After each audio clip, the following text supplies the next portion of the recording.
Hello guys, I'll be here talking about coroutines. This is kind of an introduction course, so be my guest to interrupt me and I ask questions whenever you like, okay?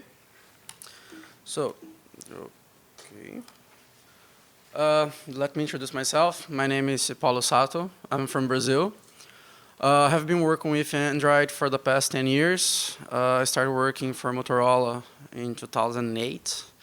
Then Samsung, and now I work for a company called CINT. We are an outsourcing company. I really like to learn new stuff, and I'm pretty passionate about teaching and learning new things. So I really like to write articles and talk in conference. I'm a writer for Android Dev. So if you guys want to, you can follow me on Medium, or later I'll post my contacts here for LinkedIn and Twitter. So let's talk about coroutines. Some people think that coroutines is something new. It's kind of a new feature for Kotlin. And actually, it's pretty old. So the first thing that I want to cover with you guys is what is a coroutine? So coroutines means cooperative routines. Routines are methods, functions, or a block of code that execute, and it agrees to stop its execution to allow other routine or other method or other functions to be executed in its place, hoping or waiting for its turn to start executing again. That way, a routine cooperates with one another. So this was created way back in the past. If I'm not mistaken, Windows 95 used this to make the feel that you're doing something in parallel on a single thread, single core computer. So until recently, especially on mobile devices, that kind of was you always have that problem. So it was something to give the illusion to the user that you have parallel execution of things running on your cell phone or your own computer. This is a diagram of what kind of looks like a coroutine running. I always like to bring this to the real world because this is kind of an abstract concept. So usually the example that I give is, let's say that you have two siblings and you want to watch TV or you want to play a video game or something like that. And just one of you can play it at a time. So what do? You play a little bit, stop, let your brother play a little bit, stop, let your brother play a little bit. And seems like everybody was playing for like 6 hours, but actually each one was like 20 minutes, 20 minutes, 20 minutes, 20 minutes, 20 minutes. So it feels like everybody's playing at parallel, but actually just one person is playing at a time and gives kind of that illusion. So for Kotlin, how can we manage to do that in Kotlin, or how does that work in Kotlin? So in Kotlin, back in the day, the routine had to call it, said, I can't stop here, and you usually call a method called yield, and said, okay, I can stop my execution here, and I can continue later. That was kind of a bit of a nuisance to code, because you actually had to say, oh, this is the part that I can stop. In Kotlin, they abstract that using something called suspend functions. So what are suspend functions? Suspend functions are just a function that you add a modifier called suspend to it. And when you call a suspend function, that function can or usually will be suspended. And the suspend is like a block for threads, but it's for coroutine. So you are stopping your execution and letting another coroutine execute in your place. And later, you're going to go back to the place where you stopped it. Okay? So how does Kotlin implement that? It uses something called continuations. So here you can see the bytecode from a Kotlin interface that I wrote just for example. So you just call just use the suspend function, but the generated code adds another parameter called continuation, and the continuation have all the information that it needs to continue the execution. So where it stopped, what we're doing, what are the variables values, and so on. Back in the day, this was a bit of a problem because if you're using Mockito to mock your code, and your Kotlin code had one parameter, but your generated code had two, it was kind of a problem to use matchers. But they fixed this, so you can use it normally today, and everything works fine. Okay, let's break down the things that you need to know or you need to do to use a coroutine. The first thing is the coroutine context. The coroutine context, represents a group of elements that represent that coroutines. Mainly, you can end up using 2 or 3 things over there. You're gonna need a job. If you don't give a job, the coroutines will generate a new one for you. You're probably gonna need a dispatcher that's say where that coroutine is gonna run, and you can use something like a error handler to get problems like exception or something like that. The way they made the coroutine context, it was supposed to be a group of things. So when you need to add something to that group, you actually call the plus sign. So it's kind of strange at first. It's like, why you're adding something? But it makes sense when you start using. So what is a job that I said before? A job is something that can be canceled, and it has a life cycle, and that life cycle will end with its completion. So for a coroutine to run, it needs to be under a job. So if you don't give a job to the coroutine context, the coroutine will create a new job for you. So you can join or cancel it if you need it. And usually, we end up just using cancel. Join is usually not very used, because you just use join when you have several launches, several coroutines launched. And usually, you don't launch several coroutines. You just launch one and change context or use async that's kind of a launcher inside the one that it was running. Okay, well, the dispatcher that I said before, we have basically 3 dispatchers. The dispatcher, it says when or where the coroutine is running. The coroutine needs to run inside a thread, so there's no magic. So there are a few dispatchers that set to the coroutine where you're supposed to run. The first one is the default one. The default dispatcher usually uses a thread pool, and you should use it when you're doing something that is very compute extensive. Like, I don't know, you decide to mine Bitcoins in your applications, you should do it in the default dispatcher. In Android, we end up using more the I/O and main dispatcher. The I/O is for I/O operations.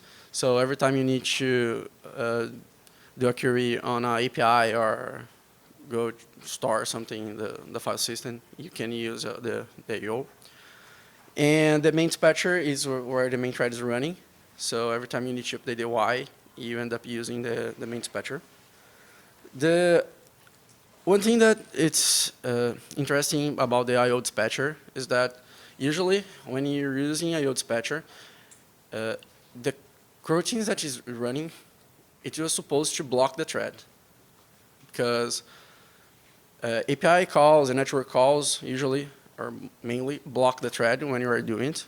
So the I/O dispatcher ends up creating a thread pool that creates threads and kill it after it's finished. so that that thread can be blocked without hurting the performance of other calls. So it's very performatic. It's a bit strange. It feels like it creates a lot of threads, but it works very well. When I was first starting with Coroutines, I did a search and found that if you try to create a lot of threads, usually you get a null pointer exception. So I did a simple test that I tried to create 1,000 threads out of memory. And I tried to create 1,000 I/O operations using I/O, and it works fine. So this is a little bit more memory safer, I guess, or memory hungry, less memory hungry. So you have a good performance. So, okay, you actually launch a coroutine, to start coroutine, you need to call the launch command. The launch, it says launch a new coroutine, and it returns a job. If you didn't specify the job on the coroutine context, it would be a new job. And if you cancel the job, it will cancel your coroutine. So here I got some code.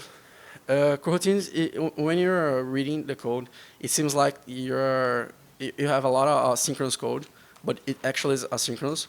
So especially for newcomers, it's a bit hard to understand what is happening. So I broke it down for you guys. So here we're launching a new coroutine, and the request is a job. And inside that request, we are launch another coroutine on global scope. Global scope is a scope that's static for the framework of coroutines. So it's a job that you could use it, but it's for every. It's like a singleton inside it's a singleton inside the library. And I'm doing another launch. This launch, the second one that I didn't specify where, it will run under the job that was created for the first launch. Okay. After it launches those two coroutines, it will find a delay. Delay is like a wait. So it will wait 500 milliseconds before continue executing. So on delay is a suspend function. It will suspend this coroutine, and the next coroutine can start. So after that, you have two new coroutines running. You have the global scope and the other one over here.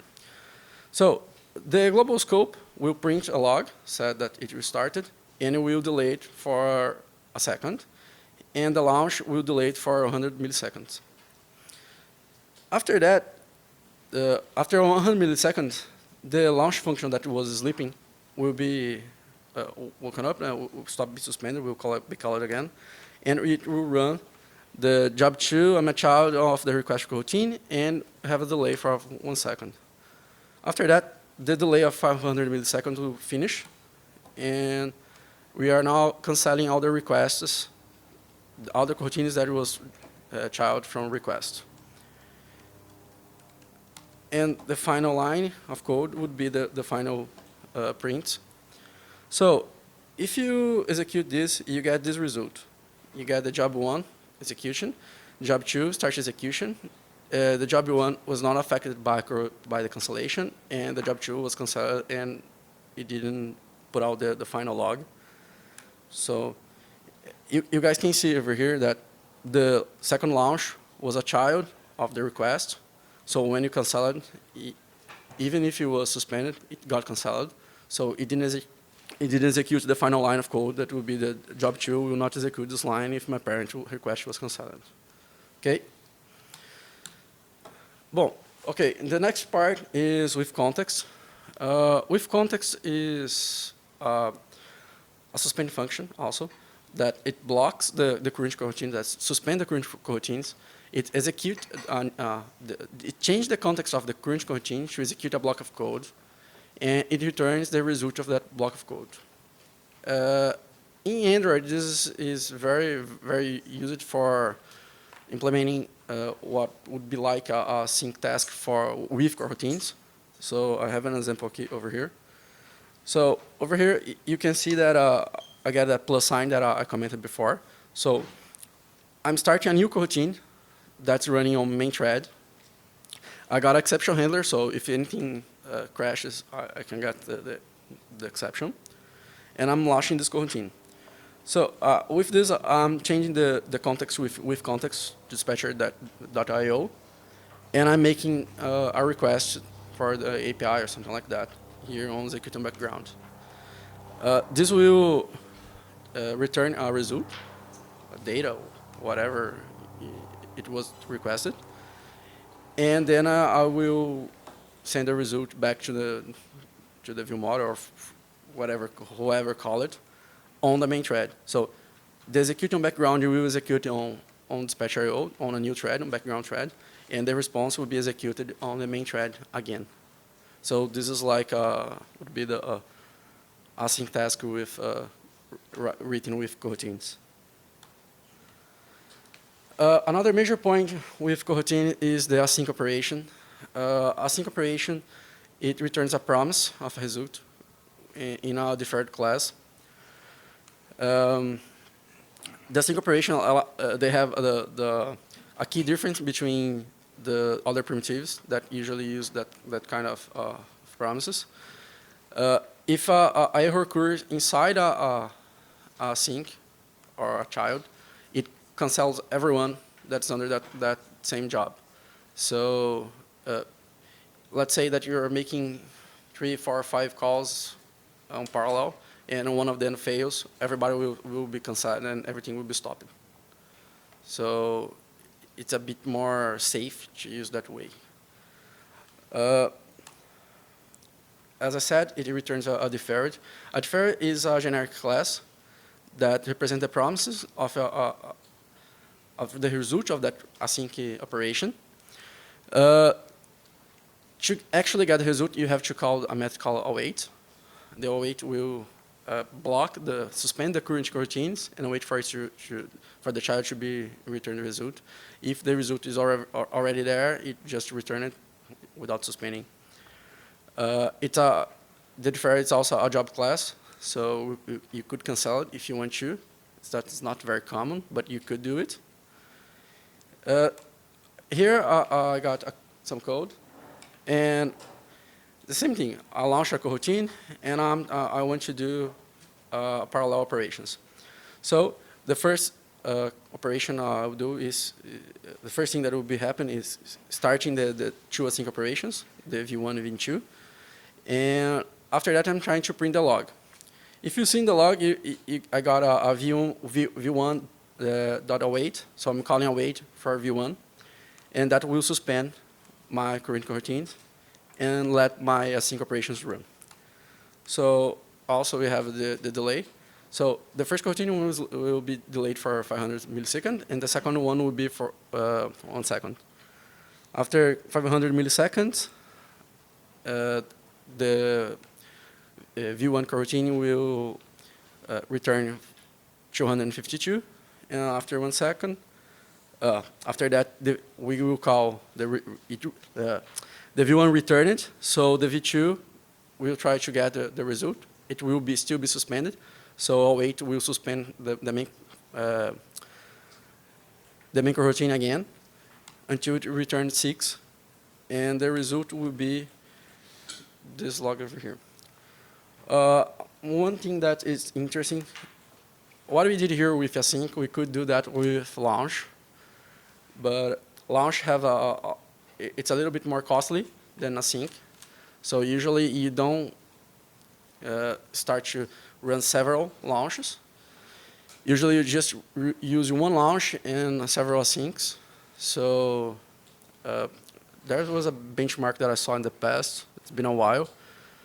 That the person that wrote the article did the same thing. They started 1,000 launches and they started 1,000 sync, and the sync was way faster and expended way less memory than the launch. Okay, let's talk about synchronization. So synchronization with coroutines is a bit tricky because the synchronized keyword doesn't work every time. because the synchronize is reentrant. So if you try to enter the same method inside the same thread with synchronized, that method will be called and will not be locked. So when you are doing that with coroutines, you need to use something different. So be aware that synchronization with coroutines is a little bit different, so you need to be careful. This is an example of a synchronized code. I'm starting two coroutines.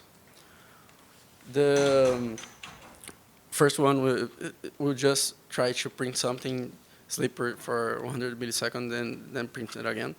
The second one will do the same thing. And if you rerun this code, we got this output. So as you can see, both coroutines are running in parallel, and everything will be executing together. This happens because they probably running on the same thread, so synchronized will not work because you can write you can write a function or a method and call itself that's synchronized, and the recurrent function, recurrent method will work normally with synchronized and threads. So for that to work in coroutines, we need to use mutex. Mutex is something that I didn't really use in Java. I did use it a lot when I was programming in C or C++. So it's kind of a old school way to handle mutual exclusion. Mutex have two states, locked and unlocked. Is not. It doesn't have a count. I think you can have a count, but usually we don't have a count. And the main thing that you need to consider is that it's not reentrant. So if you call lock and lock again in the same thread, it will be locked, and the thread will suspend, and you have a deadlock in your hands.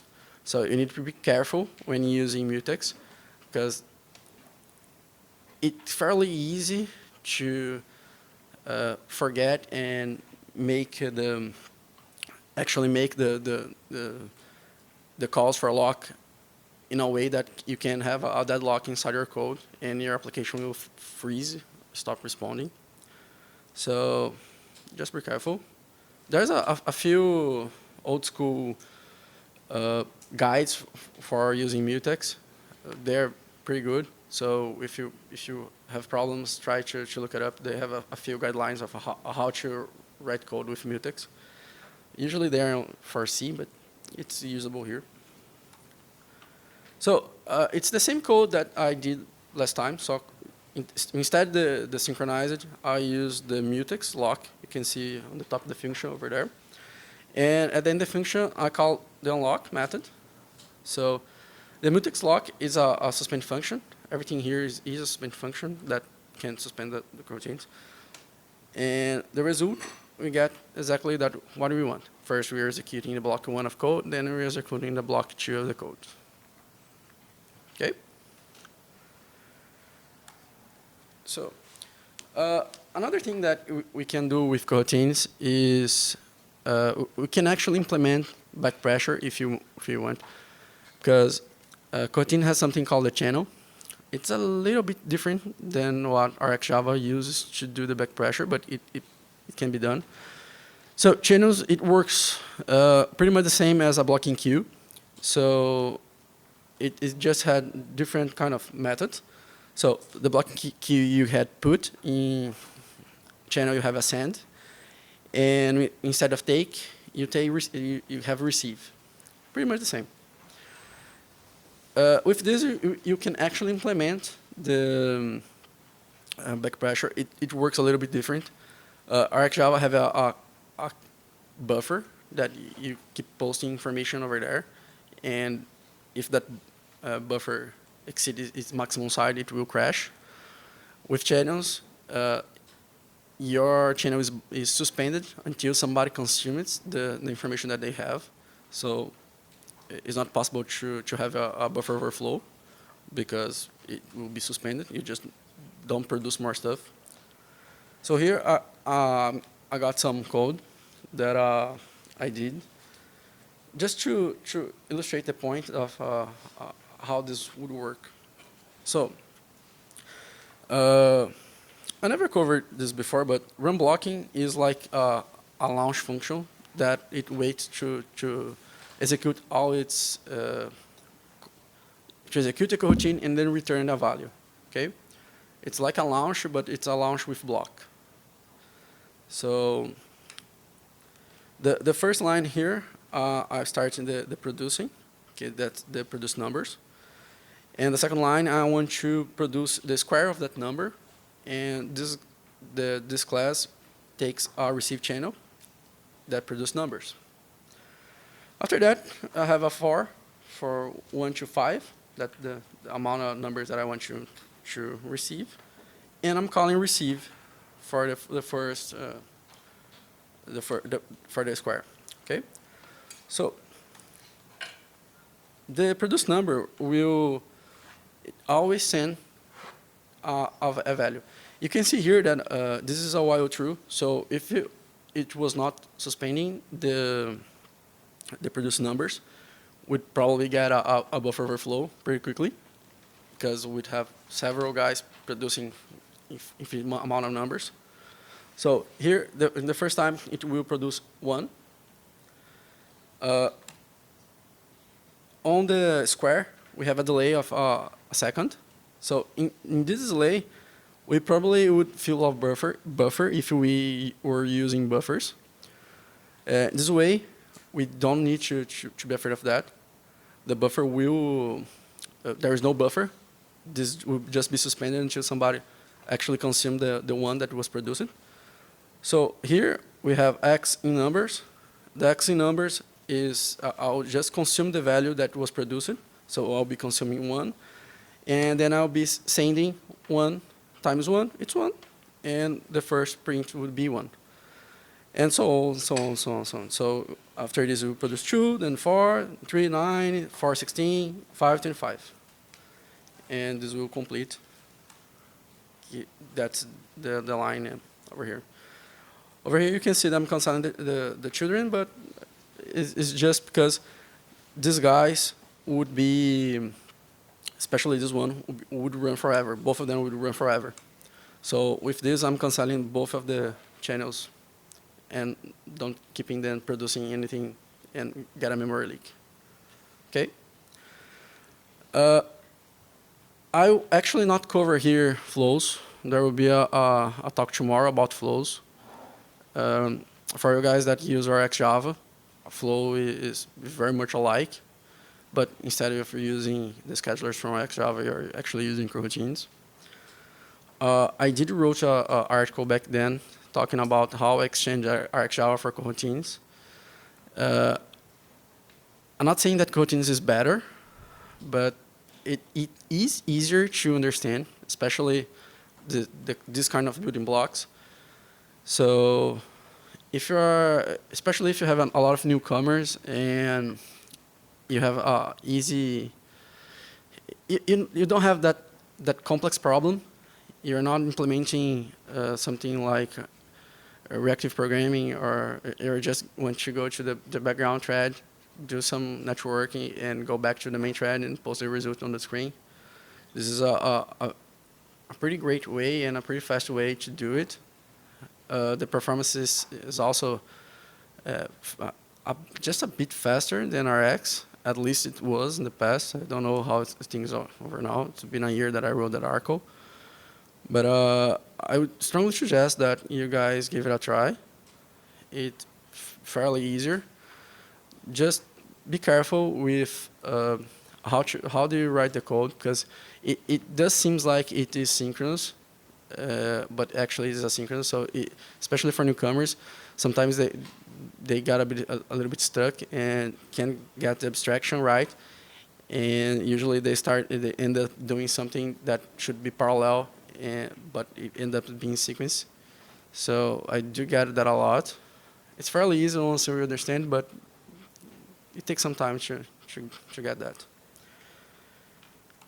Uh, I'd like to thank you guys. This is my Twitter and my LinkedIn. If you guys want to, you can send me a message, ask me questions.